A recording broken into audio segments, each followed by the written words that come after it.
안녕하세요. 대단히 반갑습니다. 문학이 우리의 삶을 구할 수 있을까? 류변의 급진적 책읽기 오해, 대지의 상상력, 김종철. 우리에게 희망이 있는가? 지금부터 20년이나 30년쯤 후에 이 세상에 살아남아있기를 바라는 사람이 과연 몇이나 될 것인가? 1991년 11월 녹색평론 발행인 고 김종철 선생이 녹색평론 창간호에서 제기한 물음이다. 선생은 근대 문명의 야만적 폭력에서 인간다움을 지키기 위해서는 협동적인 공동체를 만들고 상부상조의 사회관계를 회복하고 하늘과 땅의 이치에 따르는 농업 중심의 경제생활을 창조적으로 복구하는 것과 같은 생태학적으로 건강한 생활을 조직하는 일밖에 다른 선택이 없다고 했다.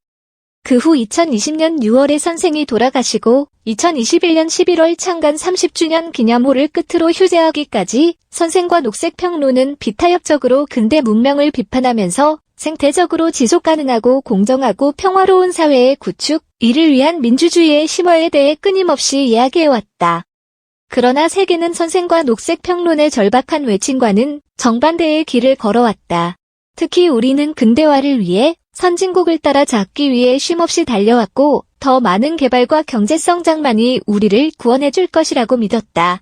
그 결과 부는 극소수에게 편중되었고 승자독식과 각자도생의 초경쟁 사회에서 대다수가 패자가 되어 일상화된 재난으로서의 기후위기와 팬데믹의 시대를 힘겹게 버텨내고 있다.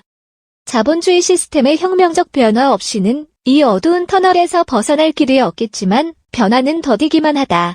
오히려 새로 들어설 정부는 탄소 중립을 실현한다는 명분으로 원전 비중을 늘리고 4대강 사업도 재개하겠다고 하니 고인의 탄식이 들려오는 듯하다. 개인적으로는 녹색평론 구독자로서 매호마다 선생의 여는 글을 읽어왔지만 선생의 문학가로서의 면모는 잘 몰랐고 어떻게 문학이 아닌 길로 전환하게 되었는지 궁금하기도 했었다. 예전에 썼던 문학평론들을 모은 대지의 상상력 3, 생명의 옹호자들에 관한 에세이는 작품에 대한 세부적인 분석과 해설이라는 좁은 의미의 문학평론이 아닌 인문적 지성으로의 문학비평이자 근대 문명에 대한 치열한 비판서이다. 근대와 맞짱 뜬 사람들. 윌리엄 블레이크, 찰스 디킨스, 매슈 아놀드, F. 아. 리비스, 프란츠 파농, 리처드 라이트, 이시무레 미치코. 선생이 이 책에서 다루고 있는 이들로 모두 근대의 어둠에 맞서서 생명을 근원적으로 옹호하는 일에 일생을 바친 사람들이다. 유럽의 부르주아 세력은 자유, 평등, 우애의 이념으로 봉건 세력과의 투쟁에서의 승리를 위해 평등 사회를 위한 혁명적 열망을 표출한 광범위한 민중과 함께했지만 자신들이 지배계급이 되자 보편적 인간의 방이라는 이상을 배반하고 노동자, 민중을 탄압했다. 이러한 시민사회의 자기배반으로 시민계급이 주도한 산업문명과 경제체제가 확대될수록 인간적 위기와 사회적 모순은 증대됐고 인간의 자율성이 유린당하고 인간적 희생이 강요되는 체제가 굳건해진 것이다. 이런 상황과 역사적 조건에서 블레이크, 디킨스, 아놀드, 리비스는 각자 시, 소설, 평론으로 민중을 착취하고 지배하는 문명의 구조를 꿰뚫어보고 물질적 발전이라는 척도에 매달려온 근대 산업문명이 삶의 의미의 상실이라는 삶의 근원적 위기이자 재난을 낳는다고 비판했다.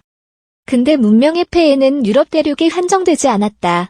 자본주의는 필연적으로 식민지를 필요로 했고 식민지배는 인종주의로 정당화됐다. 카리브해의 섬 마르티니크 원주민 중산층 아들로 태어나 프랑스식 교육을 받고 프랑스군으로 2차 세계대전에 참전하기도 한 프란츠 파농은 정신과 의사로서 보장된 유복한 삶을 포기하고 알제리 혁명 전사로 투신하면서 피지배자의 지배자에 대한 동일시 욕망의 내면화, 자신의 존재를 지배자가 규정하는 체제에서 일으키는 피지배자의 정신분열을 폭로하고 분석했다. 나아가 그는 백인 중산층 남성으로 대변되는 기존 유럽의 인본주의의 대안으로 백인과 흑인, 유럽과 아프리카, 지식인과 민중, 부르주아지와 프롤레타리아, 남성과 여성 등의 모든 인간이 이양 대립적인 지배와 예속의 틀에서 벗어나 동등한 세계주의적 시민이 되는 세상을 의미하는 새로운 인본주의를 주창했다. 흑인 작가인 리처드 라이트는 흑인으로서 겪은 자신의 고통스러운 체험과 운명을 미국 흑인 전체의 운명 가운데서 보고 또 그것을 세계 도처에 억압받는 사람들의 운명의 일부로서 파악하는 데 성공함으로써 제3세계 문학의 가능성을 열었다. 근대를 원죄로 규정한 일본의 작가 미시무레 미치코는 일본 질소 비료회사가 수십 년간 산업 폐기물을 바다에 유출한 결과 미나마타 주민들이 겪게 된 끔찍한 재앙을 소재로 고해정토 3부작을 써 돈을 위해 생명과 자연을 죽이는 근대 문명의 잔혹한 본질을 드러냈다. 그러나 그녀의 소설은 단지 환경재앙을 폭로하는 데에서 그치지 않고 치유 불가한 병고의 고통과 절망 한가운데 당연시했던 삶을 돌아보며 자신들이 누려온 토착적 삶이야말로 지복의 삶이었다는 깨달음을 얻는 지극히 순결한 영혼의 정화를 경험하는 과정을 묘사한다. 선생은 이처럼 자신이 처한 구체적 현실의 제약하에서도 인간적 삶의 가능성과 한계를 핵심적으로 규정하는 본질적 요소와 부차적 요소를 구별해내고 자기 시대의 가장 근본적이고 핵심적인 인간 문제를 강렬하게 반영한 리얼리즘 작가들을 옹호한다. 진정한 문학은 몽상의 기록이자 일종의 기도. 그러나 문학의 위대한 전통은 가장 잔인하고 야만적인 형태의 자본주의 이데올로기인 신자유주와 극단적인 가치의 상대화와 허무주의로 전락한 포스트모더니즘으로 인해 망실됐다. 선생은 책 출간 후 인터뷰에서 역사적 실천 행위로서의 문학을 하는 작가, 전생애를 걸고 자본주의 문명에 맞서 싸우는 작가를 볼 수 없다. 작가들이 너무 작아진 것 같다는 아쉬움을 토로했다. 문학이 우리 삶과 문명을 총체적으로 고찰하고 세상을 바꾸는 데 기여할 수 있을까?